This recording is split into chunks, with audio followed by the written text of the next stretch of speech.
On this week's show, slackliners. And Shildykes Farm from Northumberland. And this week we'll have a report on Greener Living magazine. So we're really excited this week because we've got two reports from different parts of the world. We've got Miguel from PositiveTV Portugal, who's just landed there, with his first report called Slackliners. What was that all about? Slacklining? Oh, I don't really know what slacklining is. Fantastic, though. It is, looks very good. You'll have to watch the report to see what it's all about. And then we'll all be doing it. Yes, absolutely. Next week you'll find us there. Yep. And then I went to Northumberland to meet the team up there, introducing this wonderful organic farm, which tells us about organic farming and bees, and it's just wonderful. So well done, PositiveTV North. Very good. And then during the week we'll be sending out our special Green Living magazine. It's a new consumer magazine that's going out in lots of supermarkets. So look out for that and look out for our report. Fantastic. So come back next week and do tell your friends about PositiveTV. Tell your friends. Okay. Cheers. Bye. Bye-bye.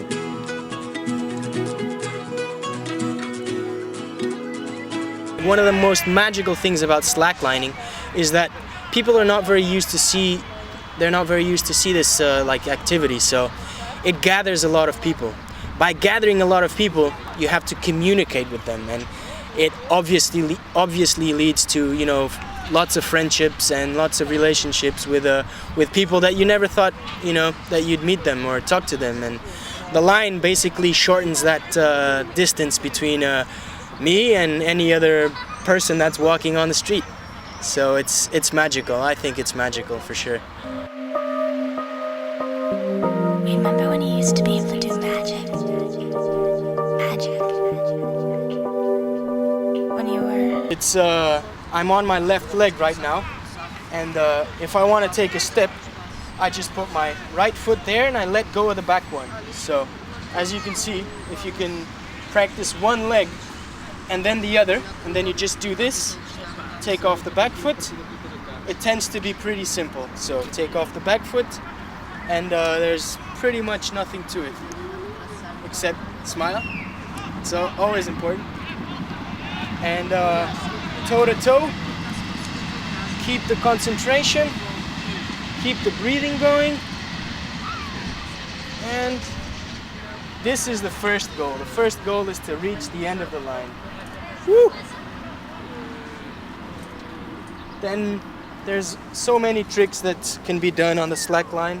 And since I started slacklining, I have noticing my balance is much better, and it helps. Slackline helps a lot the concentration, because you have to be really into it and thinking on what you're doing, because otherwise you'll just fall. 6 or 7.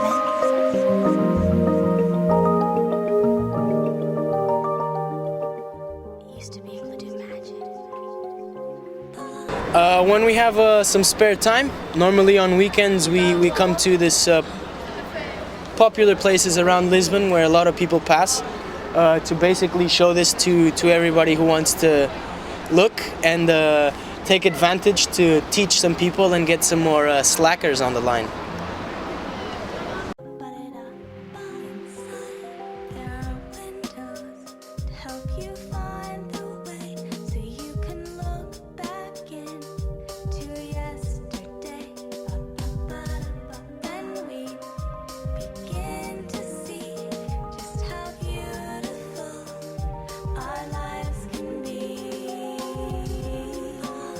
This is the beauty of slackline. She just started 2 minutes ago, and she's on her 4th step or 3rd step. So nice. Very nice. It was a little bit shaky and pretty sunny. It was really nice. Yeah, it was really nice. It was fun. It was fun, and I just want more and more and more and more. You gotta coordinate your physique and your body on a line, and then you can bust some moves. It's like really cool, and you can do it anywhere, and just need, you know, a couple of friends, spend a good time. You're not going to do any kind of damage to yourself, and in the beginning it can be a really like a challenge, but then it's a click. It comes naturally.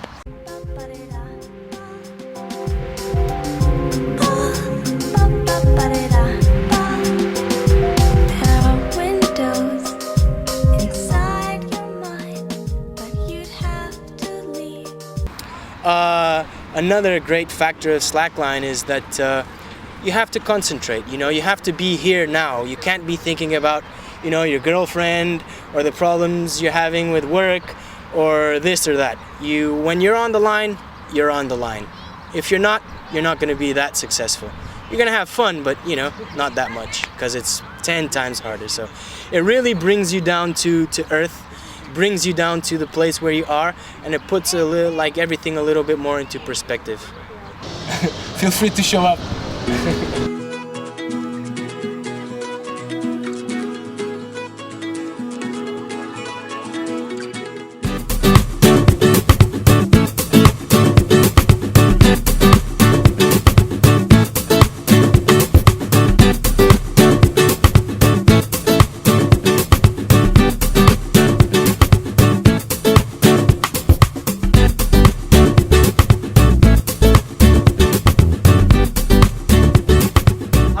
PositiveTV today is at Shieldykes, which is, if I'm not incorrect, Dan, the first organic farm in the northeast.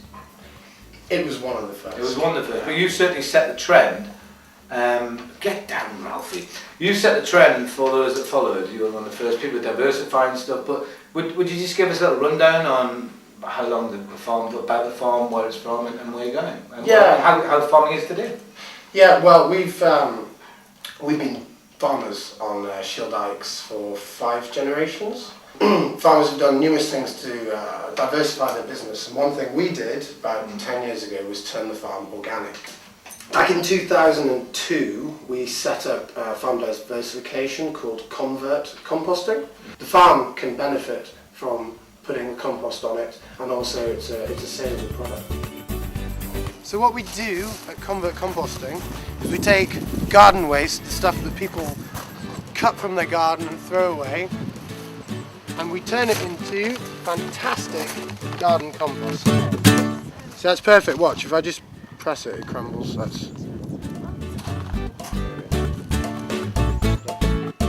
These are all of the household waste recycling centres that we take waste from in Northumberland.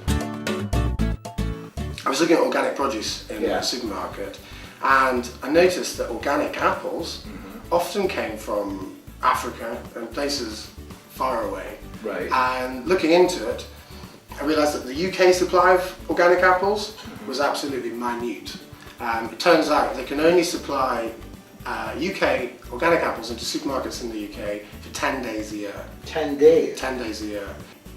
I decided to plant a trial orchard. Right. So I took 500 trees and I planted them on the farm, and it looks a little bit odd, this sort of orchard in the middle of nowhere, because this is not apple growing country. Right. But what I've done, I've planted them in a grid format, which is planted to the same parameters that a commercial orchard would be planted. Then if they work on our land, in our climate, albeit at a much reduced yield, we'll be able to expand on a proper commercial basis.